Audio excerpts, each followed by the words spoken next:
Good morning, everybody. How is everybody? This is Tom from Tom and Ruth Podcast. Today we're going to talk about just general everything in general. Today's topic is kind of off than what I normally talk about. We're going to be kind of scattered around a little bit, and excuse me for this. And the reason I'm doing these podcasts is because uh, I can pretty well talk about anything and everything, and I can go on for an hour or 30 minutes or whatever, and people like them in the car.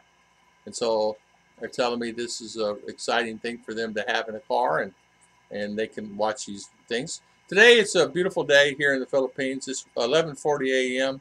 on the 18th of January 2023. It's hot outside. What's the temperature? Let's just say it's hot. And hot means it's so hot out there you could fry an egg on the concrete if you had to. How's that? So that's pretty hot. Does that work? Can you actually fry an egg? You can.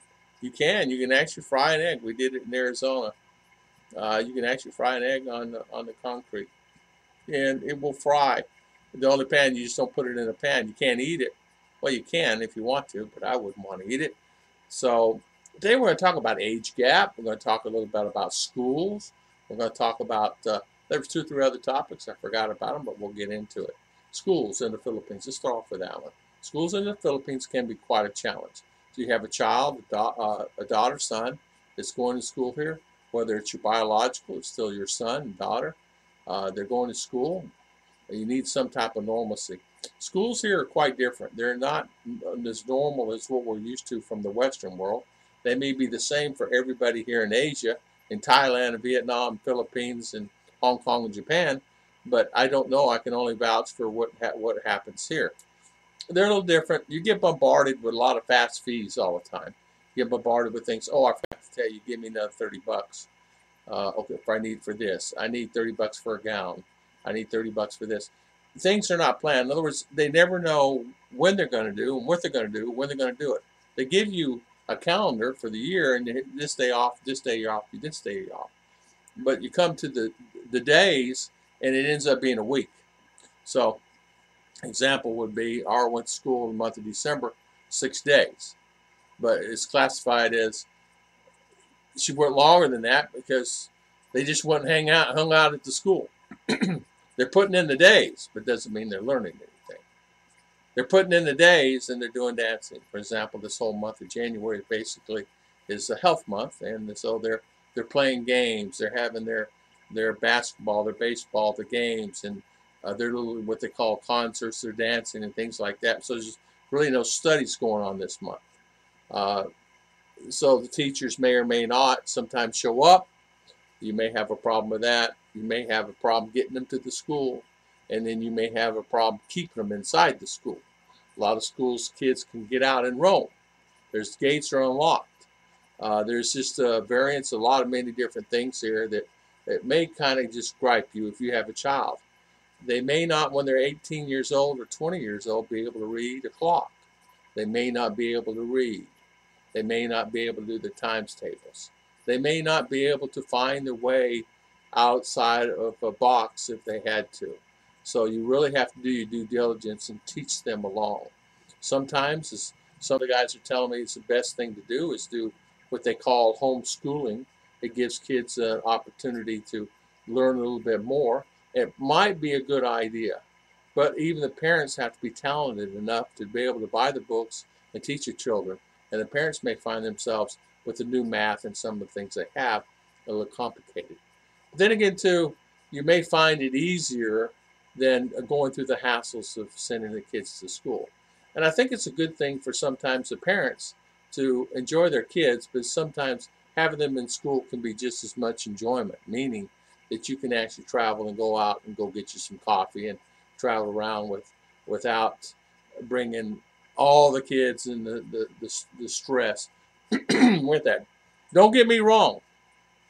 It's great having children around. It's great having them be there, but sometimes the stress can be overpowering and overbearing that people don't really realize. But the schools, I'm sure, are good and bad schools. I'm still looking for the good school. All right, so we're going to talk about that. Then we're going to talk about age gap relationships.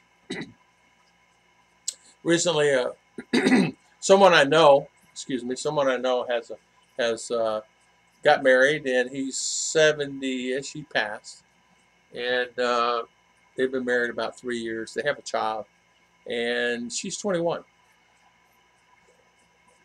She's been married 3 years, so go backwards 3 years. He met her, got married, and she's 21 now. They have a child. The thing I'm kind of thinking about and saying here is, what about, did he plan for the future for the child? Did he plan to have some cash available? Well, what happened was he basically come here with on a shoestring, and what I mean, and it's a bad terminology, but he came here with you know, few $1,000s, $3,000-$4,000, and met a nice lady and got married. And all he had was his income off his check. It was about $1,300 a month. So he's here with her. They're living fine. They're living very well on that $1,300 a month and whatever money that he had. They lived in a small house. They rented for $100 a month in Cebu. Well, excuse me. So they're there in Cebu, and everything is fine. And he got sick, COVID. So he decided that he went to the doctor and then another, but eventually he got it. So the point is this. So she has no money. Money's gone. The check is going to stop as soon as they report him to the embassy that he has passed. And she's now has to go back to the environment being with the parents with a child. Now, what if someone has 3, 4, 5 children or 6 children? Parents will accept either way, don't matter. And they just more the merrier there. And if they have to all pile, that's what they do here. They all pile on the floor and sleep. So, for example, if she goes go back, no worries. We got a corner over there. You can sleep on the floor on a mat and sleep there. No problem. And it's no problem for me either. I slept on the floor until the last 2 years, 5 years. I slept on the floor myself. No problem. Didn't mind it. I got up and down. Sometimes harder than others, but I got up and down. It's fine. I didn't think I'd be sleeping on the floor when I'm 60-something years old, but it's not as bad as it seems. Just put a lot of cushioning down there. But it's okay. I'm not that particular about things. But some people are. First house I rented had a bed, and we only stayed there a few months, and then moved to another house that had no bed.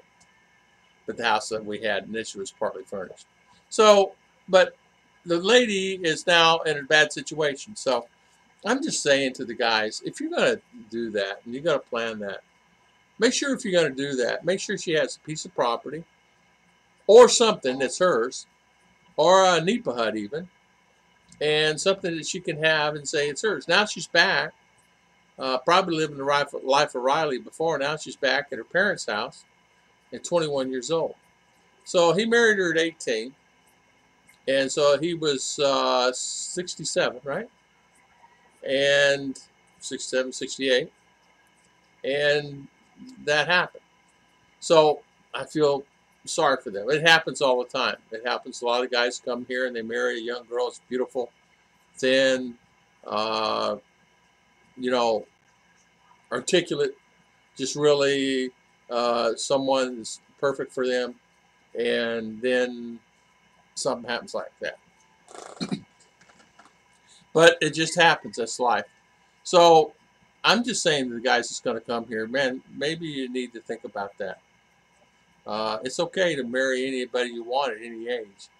Well, 18 and above, because you can't marry anybody under that. Here it's against the law. But 18 and above, you can. And so, and be prepared that something does happen. Make sure you have a way to take care of her financially, monetarily, somehow, or someone in the States send her money every month until brother, sister, cousin, somebody. And I think that would probably be a good idea also. The next thing I want to talk and listen to is schools. We talked about schools, jobs. We're going to talk about jobs. We're going to talk about jobs in the Philippines. Are there jobs in the Philippines? Yes, there are jobs in the Philippines. Can you do jobs in the Philippines? You can. You can do a job in the Philippines. For Filipino, it is really a good idea that most jobs will go to Filipino first before they'll ever hire anybody. And honestly, you're going to make anywhere, highest pay is $10 a day. And that's about it you'll make. You won't make any more than $10 a day. You might get in a situation where you make a little bit more if you're qualified, meaning a supervisor, have experience in that field. Most of the time, you're going to make $10 a day. And really, honestly, you're going to make $5 to $6 a day on the average. So you make $100 a month, $200 a month. Now, $200 a month you can live fairly okay. I mean, you have to live like Filipino does. Live meaning have rice every meal, have a viand, which is fish 99% of the time, have every once in a while canned goods, and eat vegetables that are grown locally, meaning family grows the vegetables, and or bananas, and or all the above. So you never really know where your next meal is coming from. You just figure it out accordingly. You may have eat what I tease Ruth all the time, a tree limb, that she goes and gets something off the ground or in a tree or whatever, and branches and this, that, I don't know, leaves of this and that. But I never know. So, but with Ruth, we live Western and Filipino. She cooks me more Western. I try to get more Western. In other words, we'll give me a chicken breast, we'll give me a couple pieces of chicken. We get a whole chicken, and then I'll have rice with it, and or with some vegetables or something. So we have some type of normalcy for me. I like that. I have my oatmeal in the morning, and for dinner we'll have rice and something else. Do I eat 3 meals of rice a day? No, I eat 2. And can I get around it? Yes, I can. I just have to find it, and it's not readily available where I'm at. Meaning, there's not. I have potatoes. Potatoes. I can have potatoes every meal, mashed potatoes or something like that. And we've done that. We've done that. But the girls don't like mashed potatoes or sweet potatoes. They like sweet potatoes, but they don't like potatoes as much as they do rice.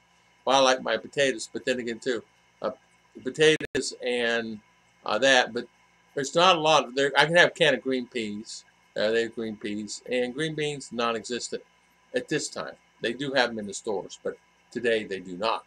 I can eventually see them in the stores, and then when I catch them, I buy 3, 4, 5, or 8 cans or 10 cans of it. Same thing with tuna. There's Starkist tuna here, but it's in a different brand, and I buy it when I see it, and I buy 10, 15, 20 cans or a case of it if I can get it. Most of the time you can't get a case. We used to buy a case. We can't get it anymore. Good tuna, too. I'm talking about tuna that goes from here to wherever. So and it's kind of hard. So we do that, and then we try to eat well in a way that that it's kind of hard not to, because that's what it's here. So how do you eat well? Well, if you have chicken and rice and a vegetable, that's about it. You know, you're not going to grab a banana during the day when you want a snack, or a pack of crackers, and that's what I do. I eat a pack of crackers when I want a snack. Every once in a while, Ruth went and bought me a box of candy bars. There's 12 candy bars in there, but they're half the size of a Snickers candy bar. They're about this big and very thin candy bars. So I'll have one of those every once in a while. And of course, we share them or take them to school and all that stuff. So we do that. And so, and every once in a while, we'll treat ourselves, go to Ollie's and have a good what do you call fajitas. So basically, it's the meat that he can get early in the morning. He goes there early in the morning and gets cuts of meat, and then he marinates it, and then he does then. So he has established at least 3 days or 4 days of meat in the fridge and freezer. They just rotates and keeps it rotated. So he just thaws it and boils it and whatever to make it tender, because it's very tough meat, because they don't cut they cut differently here. They use a hatchet, okay, to cut the meat here. They actually use a hatchet, and sometimes that hatchet is the same hatchet they use to cut pork with and fish. So you got to be careful, and you got to get there early in the morning, and hopefully someone didn't get pork early in the morning, because the same pork vendor, it's the same fish vendor and the same beef vendor, one shop. So And they'll take that hatchet. Hey, yeah, throw me the hatchet. Was that the one you just used on the pork? Yeah, it's the one I used on my pork. So, no, I don't want that hatchet. Give me the new hatchet. Well, we don't have it up there. Well, you got a knife? No, we don't have a knife. Well, how do you cut the other stuff? We use a hatchet. So they just keep that sharp and use the hatchet. So it's a different world. So you got to be prepared for that. That's where I live. Okay?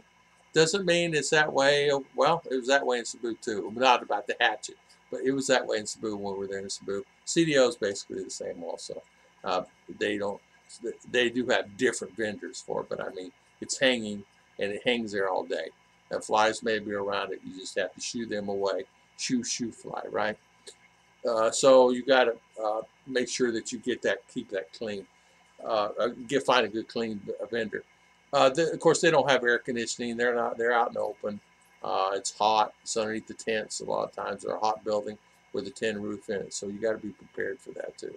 So if you come here, I sometimes don't really realize, and too, in talking about the age gap relationship, you have a relationship with a lady, and she's 21 and you're 70.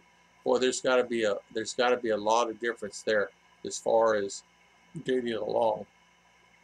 Because how would you get along? How would you, what I mean by that, how would you have a conversation? Someone 21, what is the commonality? What is the common ground? Music? Probably not. TV shows? Maybe dramas, horrors like that. Sure. Things to do? Baby, you know, baby. So things to do. Well, okay, there you go. But what else do you do? You know, go zip lining. Okay, you can go zip lining. there's no actual drive-throughs or anything. You go watch it like a movie. You go to movies at a mall if they're open. I think ours is open now. It's been closed 2 years, brand new theater. But you can go to a movie, but then you're not really associating. You just watch a movie together, but you can go together, things like that. But there are things that you could do and kind of boost that relationship, and keep it going, keep from the boredom setting in and things like that. And I want to thank the guys coming on the stream today, Sarah, Paul, Stephen, Joe, Relief coming on the show today. Chris, thank you for coming on the show today. And I just do these podcasts sporadic, and thanks for the ones that are showing up. So I want to thank everybody for always watching my videos on Tom and Ruth podcasts, and Philippine Adventures, and Healthy Lifestyle, and Ruth's channel, and Onward's channel. And I want to thank everybody. And R has a channel now, but she doesn't have anything on it. But thank you guys, and I'll see you guys next time on Tom and Ruth Podcast.